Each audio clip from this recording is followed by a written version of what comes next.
नमस्कार, destiny star में आपका स्वागत है। मेरा नाम पीयूष दुबे है। आज हम लोग चीजें देखेंगे कि कैसे हम देख सकते हैं कब आपके करियर में प्रॉब्लम आ सकती है, कि उसके लिए आप पहले से क्या प्लानिंग कर सकते हैं, क्या प्रिकॉशन लेके चलें, कौन सा पीरियड मैरिज करने के लिए सबसे अच्छा माना जाए। तो ये दो चीजें डिस्कस करेंगे। देखिए, एस्ट्रोलॉजी हम पढ़ते क्यों? तो उसका दो रीजन है। एक, आपकी लाइफ में प्रॉब्लम आएगा तो उसको सॉल्व कर सकते हैं। दूसरा ये कि पहले से प्लानिंग कर सकते हैं कि हाँ हाँ, ये समय हमारे लिए प्रॉब्लमेटिक हो सकता है, ये समय हमारे लिए अच्छा रहेगा, तो उसके हिसाब से प्लान करके आप अपनी लाइफ में आगे बढ़ सकते हैं। यही रीजन है सीखने का। अब कब प्रॉब्लम आएगा, कब टाइम पीरियड अच्छा होगा, इसको जज करना थोड़ा चैलेंजिंग हो जाता है। लेकिन ऐसा नहीं है कि इम्पॉसिबल है। बहुत सारे अच्छे सूत्र हैं जिनके बेस पे बहुत आसानी से आप जज कर सकते हैं। तो दो तीन चीजें आज हम डिस्कस करेंगे। है तो बहुत सारी चीजें, हम करियर और मैरिज को लेके आज करेंगे। ठीक। इसका मतलब ये नहीं कि सब कुछ आप जान लें तो प्रॉब्लम नहीं आएगा। प्रॉब्लम आएगा, उसको आप अवॉइड कर सकते हैं, उसकी सीवियरिटी को कम कर सकते हैं। ठीक।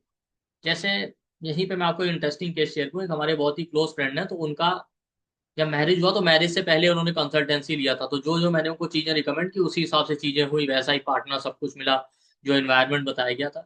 तो उससे काफी सरप्राइज थे। उसके बाद फिर मैरिज फिक्स भी हो गई, जो टाइम लाइन दिया था। फिर उन्होंने कहा मुहूर्त निकाल दीजिए, मुहूर्त भी निकाल दिया। मैरिज हो गया, मैरिड लाइफ ठीक है, सब कुछ अच्छा है, लेकिन अप्स एंड डाउन तो थोड़े बहुत रहते ही। फिर कुछ टाइम बाद एक बार कुछ कॉन्फ्लिक्ट या चैलेंजेस हुए होंगे, तो उन्होंने बताया कि भाई आपसे क्या छुपाना, आप तो सब जानते ही हैं। तो उन्होंने बताया कि ऐसे ऐसी प्रॉब्लम होगी। तब ने कहा ठीक है, कोई बात नहीं, सब चलता रहता है, हो जाएगा।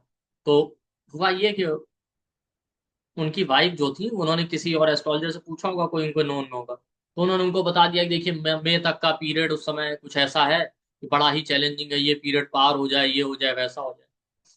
तो वो और ज्यादा मतलब जो है उनको, उनकी वाइफ को थोड़ा परेशानी हुई। तो उन्होंने मुझसे बताया, जो मेरे फ्रेंड थे। तो मैंने कहा ठीक है, अब देखिए उन्होंने किस तरीके से कहा, क्या कहा, बाकी आप तो जानते ही हैं कि पहले भी आपको कई बार मैं एडवाइस दे चुका हूँ। तो मेरा क्या तरीका है, मैंने कहा देखिए बात यह है कि इस तरीके का ट्रांजिट है। अप्रैल मई तक का पीरियड थोड़ा चैलेंजिंग है, उसके बाद चीजें पार हो जाएंगी। अब चैलेंजिंग का मतलब ये है कि पहले ही आपका कोई डाइवोर्स है, सेपरेशन, ऐसा कुछ नहीं होगा। थोड़ा कॉन्फ्लिक्ट तो ये सब चलता रहता है, उसके बाद चीजें नॉर्मलाइज हो जाएंगी, जो कि नॉर्मल लाइफ का पार्ट है। ये एक तरीका है बताने का। हुआ भी वैसे ही, जैसे ही अप्रैल में बीता तो उनकी प्रॉब्लम ऑटोमेटिकली कम हो गई। नॉर्मल कॉन्फ्लिक्ट होते हैं तो चलते रहते हैं, ठीक है, कोई ऐसा नहीं था। अब उसके बाद मैंने उनका चार्ट देखा, तो मैंने कहा देखिए आपके साथ ऐसा ऐसा है। जब मोस्टली आपके चाइल्ड बर्थ हो जाएगा तो काफी चीजें वैसे ही कम हो जाएंगी। ठीक है। वो आपका चार्ट भी दिखा रहा है, और नॉर्मल लाइफ में भी होता है कि बच्चे उच्चे हो जाते हैं, तो जो कपल्स होते हैं थोड़ा सा जो है रिस्पॉन्सिबिलिटी वाला फीलिंग और ये सब आ ही जाता है। ठीक।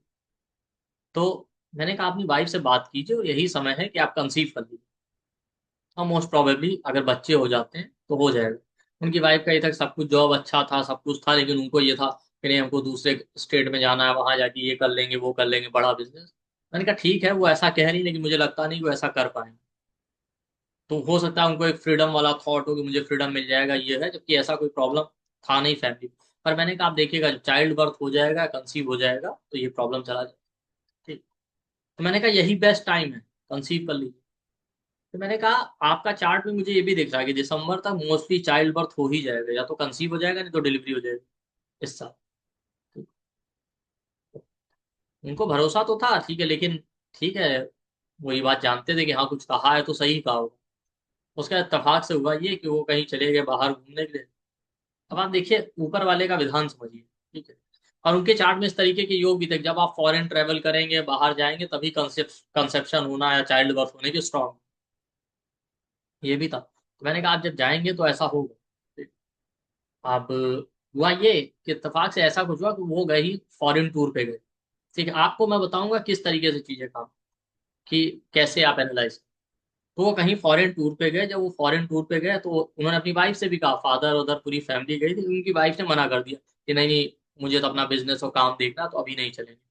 तो उनका ठीक है, आप देखिए हम 10-15 दिन में टूर करके आते हैं।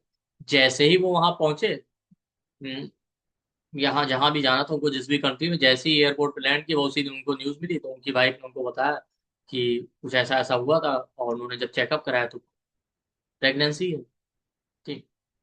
तो अब आप देखिए, कंसीव हो गया था, ठीक है, 15-20 दिन जो भी होंगे, 1 मंथ, तो इनको पता नहीं चला, शुरुआत में किसको पता चलता। लेकिन चार्ट में क्या दिखा था, फॉरेन जाएंगे तभी कंसीव होगा या चाइल्ड बर्थ होगा, और जैसे ही वो फॉरेन में लैंड किया उनको ये न्यूज मिली कि कंसीव हो। तो ना हमारे पास कॉल किया कि अरे हमको तो पता नहीं था, हम आ गए हैं तो 1 महीने से पहले लौट नहीं सकते, ये मेडिसिन है कुछ देनी पड़ेगी। तो मैंने कोई बात नहीं, आप परेशान मत हो, ये मैं अरेंज कर दूंगा। ठीक है, क्योंकि सभी जानते हैं मैं आयुर्वेद प्रैक्टिस करता ही था पहले। अभी मैंने एक्टिवली प्रैक्टिस बंद कर दिया, लेकिन हाँ लोगों को मैं एडवाइस है, कंसल्टेंसी, सोशल सर्विस बेस में मैं अभी भी देता रहता हूँ, लोग लेते भी रहते हैं, उससे उनको बेनिफिट भी होता है। ठीक है, बाकी कोई मेरा प्रोफेशन पैसे कमाने का वो नहीं रहेगी। तो हुआ ये, अब देखिए एग्जैक्टली फिर उन्होंने कहा कि आप, मार्च का मंथ था तो उन्होंने कहा अगर आपसे जोड़े तो ठीक दिसंबर में ही डिलीवरी की डेट मिली हुई है, और आपने भी ये कहा था नवंबर दिसंबर में डिलीवरी हो जाए, और नवंबर दिसंबर में चाइल्ड बर्थ होने का दिन। ठीक है, तो अब उसके बाद हुआ ये, जब कंसीव हो गया तो ऑटोमेटिकली उनकी लाइफ में चेंजेस आने लगे। और यही मैंने उनसे कहा था कि यही बेस्ट टाइम है कंसीव करने का। और आप बात कीजिए, और दोनों लोग तैयार होते हैं और आप कंसीव करने की कोशिश कीजिए, कंसीव हो जाता है तो बहुत अच्छी बात है, और दिसंबर तक चाइल्ड बर्थ होने का दिख भी रहा है। तो उससे हुआ क्या कि उससे उनकी काफी प्रॉब्लम सॉल्व हो गई। कंसीव हो गया, दोनों का माइंडसेट काफी चेंज हो गया, थॉट प्रोसेस आदमी का चेंज आ ही जाता है, बच्चा होना एक बड़ी बात है। वो फिर थोड़ा सा उनकी वाइफ ने जैसे मुझसे पूछा भी कि भाई अभी तो हमारा करियर का क्या होगा, आप फिर बताइए। तो हमने कहा उसकी चिंता मत कीजिए, बच्चा हो जाएगा, करियर उसके बाद भी ग्रो कर लेंगे, ऐसा नहीं है, तो आप उस स्ट्रेस में मत रहिए। तो अब आप देखिए, इस प्रैक्टिकल एडवाइस से चूंकि हमको पता था कि ये टाइम इनके लिए अच्छा है, ये टाइम अच्छा हो सकता है, और दिख भी रहा है चाइल्ड बर्थ ये चीज हो जाएगी, तो इनकी मैरिड लाइफ के इश्यूज भी कम हो जाएंगे, और फैमिली में भी जो चैलेंजेस चल रहे हैं आपस में इनकी मैरिड लाइफ की वजह से वो भी कम हो जाएगी, और वो हुआ भी। तो इस तरीके से आप प्लान कर सकते हैं, अगर आपको सही जानकारी है कि कब अच्छा समय है कब बुरा समय है। इवन उनकी मैरिज को लेके जब उन्होंने हमसे मुहूर्त के लिए कहा तो मैंने उनको मुहूर्त दिया, लड़की वालों ने एक परफेक्ट मुहूर्त दिया था। तो हमने उनसे कहा आप लड़की वालों से पूछिए मुहूर्त परफेक्ट है, लेकिन उसमें एक प्रॉब्लम ये थी कि क्या इस टाइम पे मैरिज होती है हमारे साथ, कैंसिल हो गया। तो और जब मैंने मुहूर्त दिया था उस मंथ में, उस ईयर में, मुझे याद है 21 और 22 में, नवंबर में वीनस नीच का था, केतु के साथ था, बहुत सारी मैरिजें हो रही। तो हमने उनको मना किया, मैंने कहा भाई इस मंथ में मैरिज मत कीजिए, लोग किस तरीके से मैरिज कर रहे हैं, क्या मुहूर्त निकलवा रहे हैं हमको नहीं पता, लेकिन वीनस नीच का और केतु के साथ है। दिसंबर फर्स्ट वीक का फिर मैंने उनको मुहूर्त दिया जब वीनस लिब्रा में चला गया। उसके बाद देखिए आप, प्रॉब्लम आ रहा है मैरिज में, सब कुछ ठीक ठाक है, अप्स एंड डाउन रहते हैं, लेकिन चल रहा है, इतना कोई सीवियर इशू भी नहीं। तो इस तरीके से आप अपना लाइफ प्लान कर सकते हैं, अगर आपको सही जानकारी है। तो इसी में हम डिस्कस करते हैं मैरिज को लेके। देखिए, आपको पता है आरूढ़ निकालना सभी को आता होगा, या नहीं आता तो सीख लीजिए, बहुत सिंपल है।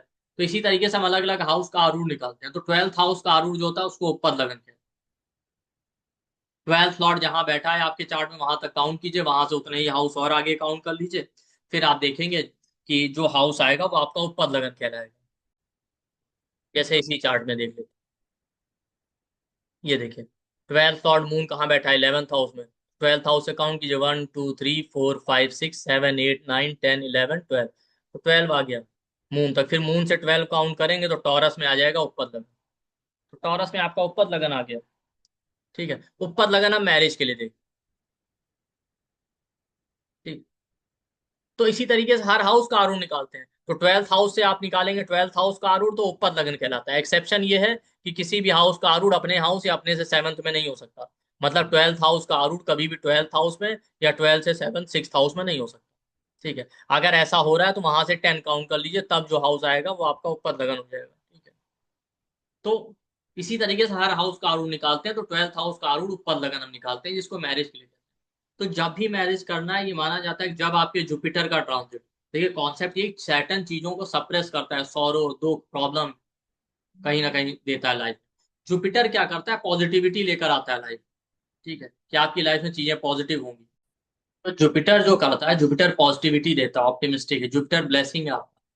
तो जब आप उपपद लगन से सेकंड हाउस, कहने का मतलब ये, जैसे इस चार्ट में उपपद लगन आ गया टॉरस में, तो इससे सेकंड क्या हो गया, जेमिनाई, जहां मून बैठा है। तो जेमिनाई में जब जुपिटर का ट्रांजिट होगा, यानी उपपद लगन से सेकंड हाउस, क्यों, सेकंड हाउस किसी भी चीज के सस्टेनेंस का होता है, उपपद लगन मैरिज का हो गया, तो उपपद लगन से सेकंड हाउस आपके मैरिज के सस्टेनेंस का है, वो मैरिज सस्टेन करेगी कि नहीं करेगी, या ब्रेक कर जाएगी, वो देखते हैं।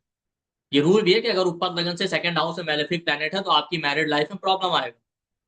केतु जैसा प्लैनेट हो तो कई बार लोग ये भी कहते हैं मैक्सिमम 3 साल ही मैरिज चलेगा, 3 4 साल में ब्रेक या सेपरेशन होने के स्ट्रॉन्ग होगी। तो पल लगन से सेकंड हाउस से मैलेफिक अच्छे नहीं होते। तो उपपद लगन से सेकंड हाउस मैरिज के सस्टेनेंस क्या, तो जब आपका जिस साल उपपद लगन से सेकंड हाउस से मैरिज का ट्रांजिट हो, उपपद लगन से सेकंड हाउस में जिस साल जुपिटर का ट्रांजिट हो रहा हो वो साल बेस्ट होता है मैरिज करने की। जुपिटर ये भी माना जाता है कि जुपिटर जिस हाउस प्लेनेट से ट्रांजिट करे जब वो रिलेशन आपको देगा तो वो लॉन्ग लास्टिंग ही होगा। तो उपपद लगन से सेकंड हाउस में अगर जुपिटर का ट्रांजिट हो रहा है, मतलब जैसे यहाँ से ऊपर यहाँ पे उपपद लगन टॉरस में आ गया, सेकंड हाउस कौन सा है, जेमिनाई। जब जेमिनाई में जुपिटर का गोचर होगा तब इस नेटिव के लिए मैरिज और रिलेशनशिप के लिए बहुत अच्छा समय ये है। इसी तरीके से हम करियर में देखते हैं, बहुत सारी चीजें हैं, ये तो एक सूत्र है मैरिज को लेकर। करियर के लिए आप देख सकते हैं, एक ट्रांजिट होता है सैटर्न का जिसको हम कहते हैं कंटक शनि।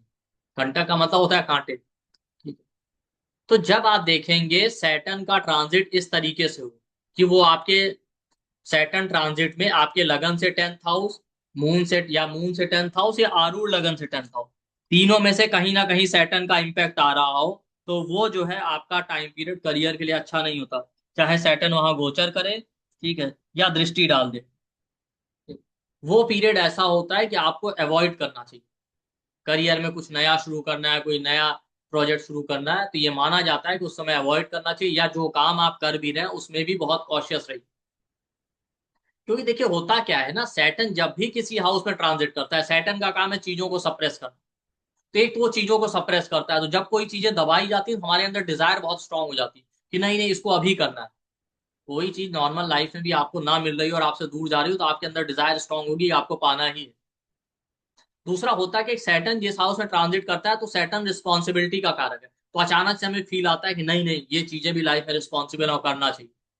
और सैटर्न ही आपकी वीकनेस है, तो फिर सैटर्न इस तरीके का थॉट देता है करना है तो अभी करना, अभी नहीं किया तो पता नहीं क्या हो जाएगा फ्यूचर में। आप एकदम इंपेशेंट हो जाते हैं, आपको लगता है ये हमारी life line. Saturn 4th house में ट्रांजिट के तो आपको लगेगा नहीं नहीं प्रॉपर्टी परचेज करना है चाहे जो भी हो जाए। 7th हाउस में तो मैरिज करना ही करना है इस 1-2 साल में, नहीं तो पता नहीं क्या हो जाएगा।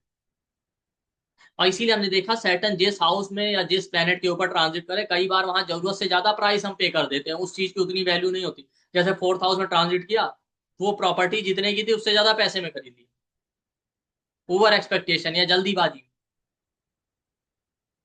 तो ये एक रीजन होता है, फिर जल्दीबाजी में हम मिस्टेक करते हैं। इसीलिए जब भी सैटर्न का ट्रांजिट आपके लगन से 10th हाउस या मून से 10th हाउस या आरूढ़ लगन से 10th हाउस में हो रहा हो, या ट्रांजिट का सैटर्न आपके लगन से 10th हाउस या मून से 10th हाउस या आरूढ़ लगन से 10th हाउस पे दृष्टि डाल रहा हो, तो वो पीरियड अवॉइड करना चाहिए कुछ भी नया शुरू करने के लिए करियर में या कोई नए चेंजेस के। तो कब कब ऐसा हो सकता है, देखिए या तो सैटर्न आपका 10th हाउस में ट्रांजिट कर रहा हो, या सैटर्न आपका फर्स्ट हाउस में ट्रांजिट करे तो 10वीं दृष्टि आपके 10th हाउस में पड़ेगी, या सैटर्न 4th हाउस में ट्रांजिट करे तो 7th दृष्टि उसकी 10th हाउस से पड़ेगी, या सैटर्न 8th हाउस में ट्रांजिट करे तो आपकी जो है तीसरी दृष्टि उसकी जो है 10th हाउस से। तो लगन से या मून चार्ट से या आरूढ़ लगन, तीनों जगह से आपको अवॉइड करना। क्यों, जब लगन से आप करते हैं ना चीजें, तो देखिए लगन क्या है, लगन आपकी बुद्धि, ठीक है। आरूढ़ लगन आपका सोशल इमेज, फाइनेंशियल, जितनी भी मेटेरियलिस्टिक चीजें वो आरूढ़ लगन दिखाता है। मून आपकी सोसाइटी को रिप्रेजेंट करता है, ठीक है। तो मान लेते हैं आपका लगन से 10th हाउस में जब सैटर्न ट्रांजिट करे, ठीक है, या लगन से 10th हाउस पे उसकी दृष्टि पड़े, तो 10th हाउस क्या दिखाता है, 10th हाउस आपके काम करने का तरीका है लगन से। तो आप गलत डिसीजन लेंगे, गलत मिस्टेक करेंगे, इसलिए प्रॉब्लम आ सकता है। जब सैटर्न मून से 10th हाउस या मून ट्रांजिट कर जाए या मून से 10th हाउस पे उसकी दृष्टि हो, तो मून आपकी सोसाइटी को रिप्रेजेंट करता है, तो आपको सोसाइटी कम्युनिटी का सपोर्ट नहीं मिलेगा। सोसाइटी या कम्युनिटी या बाहर के लोग आपके लिए ऑब्स्टेकल क्रिएट कर रहे हैं, वो आपको ध्यान रखना, ठीक है। इस तरीके से जब भी 10th हाउस पे दृष्टि पड़ेगी, तो ये प्रॉब्लम हो सकता है। इसी तरीके से जब आप देखेंगे सैटर्न अगर मान लेते हैं 10th हाउस में ट्रांजिट कर रहा है, भाई एक तो है कि 10th हाउस में ट्रांजिट कर रहा है या 10th हाउस में दृष्टि भी पड़ सकती है, ठीक है। तो लगन से 10th हाउस पे दृष्टि पड़ रही है, लगन से 10th हाउस में ट्रांजिट कर रहा है, तो वाकई आपके काम करने का तरीका गलत हो सकता है, कोई आप मिस्टेक कर सकते हैं। तो 10th हाउस पे दृष्टि कब पड़ेगी, या तो जो है लगन में बैठ के दृष्टि डाल दे 10वीं दृष्टि, या 4th हाउस से 7th दृष्टि डाल दे, या 8th हाउस से। तो लगन से तो आपके काम करने का तरीका गलत है, आपका डिसीजन मेकिंग खराब है। मून से 10th हाउस में पड़ा तो सोसाइटी या बाहर के लोग प्रॉब्लम क्रिएट कर रहे हैं, सोसाइटी का उतना सपोर्ट नहीं मिल रहा है, ठीक है। इसी तरीके से मान लेते हैं सैटर्न 10th हाउस में ही ट्रांजिट करे, तो क्या हो? तो 10th हाउस आपके काम करने का तरीका है, तो वहां तो प्रॉब्लम होगा ही। इसके साथ साथ आप देखेंगे जब सैटर्न 10th हाउस में ट्रांजिट करेगा तो उसकी सातवीं दृष्टि 4th हाउस से पड़ेगी। 4th हाउस आपके क्योर का होता है, आपकी प्योरिटी का, तो हो सकता है आपकी हेल्थ खराब कर दे, इस वजह से आपके काम में प्रॉब्लम आए। उसकी 10वीं दृष्टि 7th हाउस से पड़ेगी। 7th house public life, public image का होता है। ठीक है, 7th हाउस आपके बिजनेस का, तो बिजनेस में ऑब्स्टेकल क्रिएट करेगा। ठीक। उसकी तीसरी दृष्टि 12th हाउस से पड़ेगी। 12th हाउस स्लीप और कंफर्ट का है। आपको नींद अच्छी नहीं आ रही, प्रॉपर रेस्ट नहीं मिला, उस तरीके से आप फिर अच्छे से काम नहीं कर पा रहे, तो 10th हाउस में इस तरीके से प्रॉब्लम दे सकते। सैटर्न लगन में ट्रांजिट कर जाए, तो लगन आपकी बुद्धि है, तो लगन में ट्रांजिट करेगा तो 10वें घर पे दृष्टि डालेगा, तो आपकी बुद्धि, आपका थॉट प्रोसेस, आपका इंटेलिजेंस गड़बड़ कर रहा है, इस वजह से आपके करियर में प्रॉब्लम आ रही है। वहां से सातवीं दृष्टि 7th हाउस से पड़ेगी। 7th हाउस बिजनेस का है, पब्लिक लाइफ का, आप बिजनेस करते हैं, प्रॉब्लम दे देगा, पब्लिक लाइफ में प्रॉब्लम दे देगा। ठीक है। सैटर्न जब लगन में ट्रांजिट करेगा तो तीसरी दृष्टि आपकी 3rd हाउस से पड़ेगी। 3rd हाउस आपके डॉक्यूमेंट और पेपर वर्क का है, तो डॉक्यूमेंटेशन, पेपर वर्क को लेके इशू, मतलब ये रीजन बन सकते हैं। सूत्र सिंपल सा ही है कि ट्रांजिट का सैटर्न लगन से 10th हाउस या मून से 10th हाउस या आरू लगन से 10th हाउस में गोचर नहीं करना चाहिए, ना ही ट्रांजिट के सैटर्न की दृष्टि 10th हाउस से पड़नी चाहिए, लगन या मून चार्ट या आपके जो है आरू लगन से। अदरवाइज वो प्रॉब्लम क्रिएट करेगा। लेकिन अब प्रॉब्लम आ क्यों रहा, वो रीजन आपको मैं बता रहा हूँ कि लगन में कर रहा है तो इसी हाउस पे दृष्टि डाल रहा है, इसलिए प्रॉब्लम आ रहा है। 10th हाउस में ट्रांजिट कर रहा है तो 4th house, 7th house, 12th house पे दृष्टि डाल के आपको प्रॉब्लम दे रहा है। ठीक है। इसके अलावा 4th हाउस में ट्रांजिट करेगा तो सातवीं दृष्टि 10th हाउस में पड़ेगी, तो भी करियर में प्रॉब्लम देगा। क्यों? क्योंकि 4th हाउस आपकी हेल्थ का है, क्योर का है, तो आपकी हेल्थ खराब कर देगा। वहां से 10वीं दृष्टि लगन में पड़ेगी, लगन भी आपकी हेल्थ और इंटेलिजेंस, वहां प्रॉब्लम देगा डिसीजन मेकिंग में। उसकी तीसरी दृष्टि 6th हाउस में पड़ेगी। 6th हाउस बीमारियों का, बीमारियां देगा, फिर आप करियर पे ध्यान नहीं दे पाए। सैटर्न 8th हाउस में ट्रांजिट करे, लगन चार्ट या मून चार्ट या आरू लगन से तीसरी दृष्टि 10th हाउस में पड़ेगी, तो करियर में प्रॉब्लम देगा। क्यों देगा? क्योंकि 8th हाउस क्रॉनिक डिजीज का, 8th हाउस मिस्टेक आया, आप कोई मिस्टेक करेंगे, आपको कोई ऐसी बीमारी दे देगा जिसका सॉल्यूशन नहीं मिल रहा। सातवीं दृष्टि 2nd हाउस में पड़ेगी। आप 2nd हाउस फाइनेंस और वेल्थ है, आपके फाइनेंस और वेल्थ को खराब कर सकता है। आपकी वाणी का है, मान लेते हैं आप एस्ट्रोलॉजी करते हैं, आपका प्रिडिक्शन गलत हो रहा है, आप जो नहीं बोलना चाहिए वो बोल जाए, इस तरीके। 5, 7, 10वीं दृष्टि उसके 5th हाउस में पड़ेगी जब 8th हाउस में ट्रांजिट कर रहा होगा।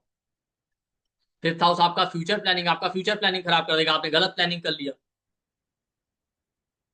आपका थॉट प्रोसेस खराब कर देगा।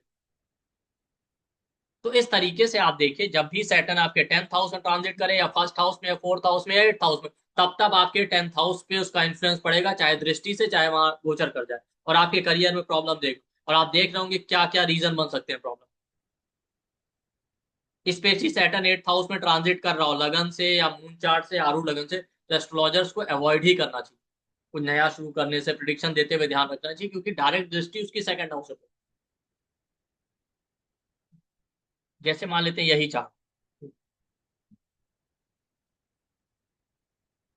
यहाँ पाइसीज में भी सैटर्न चल, ठीक, तो उसकी दृष्टि 10th हाउस पे पड़ रही है।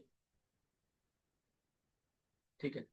तो कहीं ना कहीं इनको करियर में प्रॉब्लम चल रहा है, जितना ग्रोथ होना चाहिए, जो टारगेट है वो पूरा नहीं हो पा रहा है। रीजन क्या बन रहा है भाई? कंटक्शन ही हो गया ना, आप 8th हाउस से तीसरी दृष्टि उसकी 10th हाउस से पड़ रही, तो उसका रीजन क्या है? सातवीं दृष्टि 2nd हाउस पे पड़ रही, 2nd हाउस कम्युनिकेशन का, कहीं ना कहीं कम्युनिकेशन में प्रॉब्लम आ रहा है।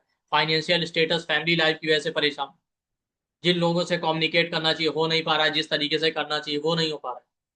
10वीं दृष्टि 5th हाउस पड़ रही, जो भी फ्यूचर प्लानिंग करते हैं वो सही नहीं बन पा रहा है। ठीक है। इंटरेस्टिंग चीज है, 5th हाउस मंत्र चैंटिंग का, तो इस समय थोड़ा मंत्र पूजा पाठ इसमें भी ज्यादा बिजी, उससे प्रॉब्लम नहीं है, लेकिन काफी टाइमिंग का उसमें जाता है, इस तरीके से उसकी वजह से करियर में प्रॉब्लम आ रहा है।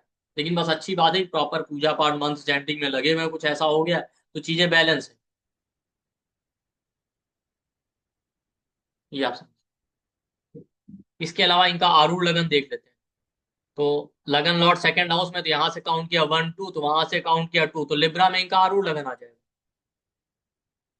ठीक। तो आरूढ़ लगन लिब्रा में आ जाएगा, तो इनका प्रॉब्लम कब से शुरू हुआ आप देखिए। तो आरूढ़ लगन लिब्रा में है, तो वहां से 10th हाउस क्या हो जाएगा, 7 8 9 10, वहां से 10th हाउस आ गया कैंसर। तो इनका प्रॉब्लम पिछले 4 5 सालों से चल रहा है। तो जब कैप्रिकॉन में सैटर्न था तो उसकी सातवीं दृष्टि जो है कैंसर पे पड़ रही थी, जो कि आरूढ़ लगन से 10th हाउस। तो वहीं से इनका प्रॉब्लम शुरू हो गया, तभी से इनके करियर में अप्स एंड डाउन आ रहा है, टारगेट नहीं पूरा हो रहा, इवन डिक्रीमेंट भी लग गया इस साल पे। तो आप देख रहे होंगे सैटर्न पाइसिस में ट्रांजिट कर रहा है, तीसरी दृष्टि 10,000 पड़ रही, प्रमोशन की जगह डिक्रीमेंट लग गया। लेकिन प्रॉब्लम तब शुरू हो गया था जब कैप्रिकॉन में सैटर्न ट्रांजिट कर रहा था, आज से 3-4 साल पहले, और उसकी सातवीं दृष्टि कैंसर में पड़ रही थी।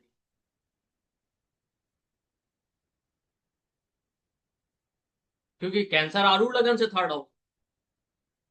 ठीक है। और अभी भी इनका प्रॉब्लम चल रहा है, क्यों? क्योंकि जब 8th हाउस में लगन से ट्रांजिट कर रहा है तो तीसरी दृष्टि लगन से 10th हाउस पे डाल रहा है। और इंटरेस्टिंग चीज क्या है, जो 8th हाउस में पाइसिस राशि में सैटर्न ट्रांजिट कर रहा है वो मून से भी 10th हाउस पड़ रहा है, 7, 8, 9, 10। तो आप देख रहे होंगे इस समय सैटर्न का ट्रांजिट लगन से 10th हाउस और मून से 10th हाउस दोनों को इम्पैक्ट कर रहा है। तो मून से 10th हाउस में जा रहा है, तो मून से 10th हाउस क्या बताता है आपको, सोशल सपोर्ट मिलेगा कि नहीं मिलेगा? तो इनका पब्लिक डीलिंग का काम ही है, तो उस तरीके से सोसाइटी का सपोर्ट भी नहीं मिल रहा। जिन लोगों से मिलते हैं, जिन लोगों से बात करते हैं, इनका ये कहना है कि सर पता नहीं क्या पनौती लगी हुई है, वही आदमी दूसरे के अंडर में अच्छा काम कर रहा होता है, हम उसको जोड़ लेते हैं तो कुछ ना कुछ ऐसा हो जाता है कि वो काम ही करना बंद कर देते हैं। लोगों से मिलो, हाँ हाँ कर देते हैं, बट करते कुछ नहीं। तो सोशल सपोर्ट भी नहीं मिल रहा।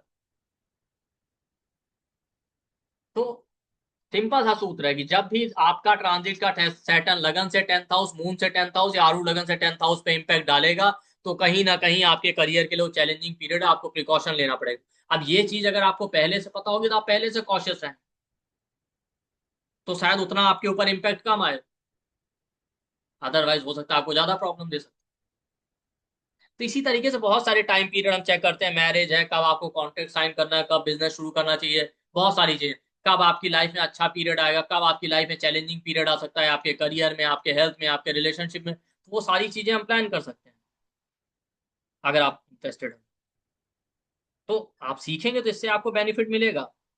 तो इसको आप लोग अप्लाई कीजिए। इसी पे हमारा एक वेबिनार आ रहा है 27 जनवरी को, सॉरी 27 नौ अक्टूबर में। ठीक है, मतलब इसी मंथ में 27 अक्टूबर को संडे है, तो संडे को आ रहा है, दोपहर में होगा 1 बजे से 4 बजे के बीच में, 3 घंटे का वेबिनार। उस वेबिनार का कॉन्सेप्ट ये है, भाई ईयर एंड होने वाला है, ठीक है, तो आने वाले ईयर का प्लानिंग करना, तो हम उसमें समझेंगे कभी भी किसी भी टाइम पीरियड में आप चार्ट एनालिसिस करके समझ सकते हैं कौन से आपके चार्ट में अच्छे बुरे योग हैं, कब आपके लिए फेवरेबल टाइम पीरियड है, कब आपके लिए टाइम पीरियड फेवरेबल नहीं है, कौन सा टाइम पीरियड आपके लिए टर्निंग पॉइंट हो सकता है, कौन सा टाइम पीरियड आपके लिए वाकई बहुत चैलेंजिंग हो सकता है दशा ट्रांजिट के हिसाब से, कौन सा टाइम पीरियड जिसे हम कहते हैं आपके लिए गोल्डन पीरियड हो सकता है, कौन सा टाइम पीरियड आपके करियर के लिए प्रॉब्लमेटिक हो सकता है, कौन सा टाइम आपके लिए कुछ नया शुरू करना है उसके लिए अच्छा है, नए बिजनेस के लिए अच्छा है, कॉन्ट्रैक्ट साइन कर, कोई कॉन्ट्रैक्ट नया साइन करना है उसके लिए अच्छा है, रिलेशनशिप के लिए अच्छा टाइम पीरियड कब है, कौन से ऐसे चैलेंजिंग टाइम पीरियड आपकी लाइफ में जो आपको अवॉइड करने चाहिए, चाहे वो करियर हो, चाहे रिलेशनशिप हो, चाहे बिजनेस का मैटर हो, ये सारी चीजें।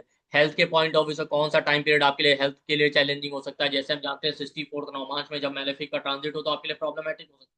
और भी बहुत सारे सूत्र हमने पढ़े। तो कौन सा टाइम पीरियड आपके लिए हेल्थ के लिए चैलेंजिंग हो सकता है, जब आपको आपको ध्यान रखना है, कौन सा टाइम पीरियड आपको बड़ा वेल्थ दे सकता है, बड़ी सक्सेस दे सकता है, तो कैसे उसके लिए प्लान करें। ठीक है, इसके लिए हम इसको दशा ट्रांजिट, बहुत सारी चीजें जहां जो सूत्र अप्लाई करके देखें कौन सी दशाएं आपके लिए अच्छी हैं, कौन सी खराब हैं, कौन से जो है आपके ट्रांजिट अच्छे या बुरे हो सकते हैं। बहुत सारे लोगों को लगता है मेलेफिक की दशा कैसी जाएगी, तो हम देखेंगे कब मेलेफिक यानी सैटर्न मार्स राहु केतु जैसे प्लेनेट आपके लिए प्रॉब्लम दे सकते हैं अपने दशा या ट्रांजिट में, कब नहीं देंगे।